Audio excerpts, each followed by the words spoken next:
Yeah. Hi everyone, I'm Connie Romanek, speech language pathologist, and I'd like to share with you some of the articulation hand cues that I use to show children what's going on with the lips, tongue, and jaw as they are trying to produce some consonant sounds. So I just use my hands, my fingers, and some movement to mimic what's going on in our mouth. So starting at the very front of the mouth, we have what are called bilabial sounds where our two lips are involved. So we have P, lips come together and a puff of air is released, and B, ba. Same sound, but we've added voice, and that's why I've added another finger. Then we have M, where I show that the lips draw together, or I just hold them together. Either one is okay. And then there's W, where our lips are round, so I'm just moving my hand in a circle around my rounded lips.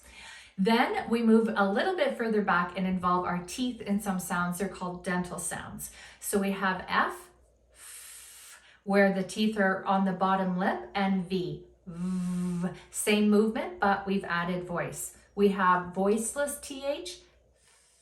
So I'm just showing that my tongue tip is poking out, and voice TH. So the other finger to show now we've turned on our voice for that same movement. And then we're going to move a little bit further back in the mouth again to the alveolar ridge. That's the bump or the ridge right behind your upper teeth, and a very important point of articulation. So starting off, we have T, t, t, t, tongue tip is tapping on the ridge, and D, da, da, da. Same movement, but we've turned our voice on. We have N, tongue is held up steady on the ridge, and the air is resonating through our nasal cavity. That's why I have my finger beside the nose. L is a very similar tongue movement. So I just hold my finger up to show that it holds steady on that ridge. So it's different from N in that the air is flowing through our through our mouth now, not our nasal cavity. And L doesn't have the sides of the tongue braced against the molars, making it a more difficult sound to produce, and that's why it's a little bit later developing. And the last alveolar sound we have, or second last I should say, is S. So teeth are together and air is flowing through. I can either do this across my teeth or sometimes this. If I really want those kids to have a nice airflow through the front of their mouth. Z is the exact same movement, but we've turned on our voice, Z or Z. And then we have R, and this is my hand cue for R. I'm showing that the tongue is pushed to the back of our mouth, and it's also very tense, and the tip curls up or down. So I usually just do this,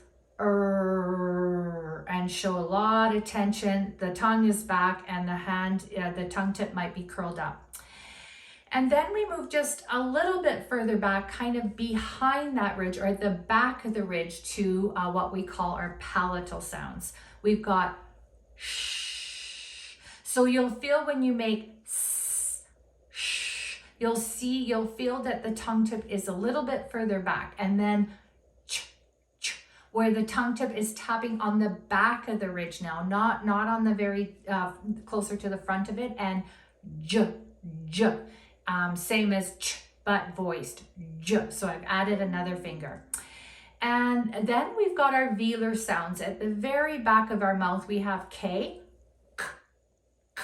The back of the tongue is moving this time, not the tongue tip. The back of the tongue reaches up to the hard palate, k, k, and makes contact. And then the G, g, g. Exact same movement, but we've turned on our voice. H, it's a very easy sound to produce, and I just blow some air on my open hand. And I think that's it. So I really hope you find this useful.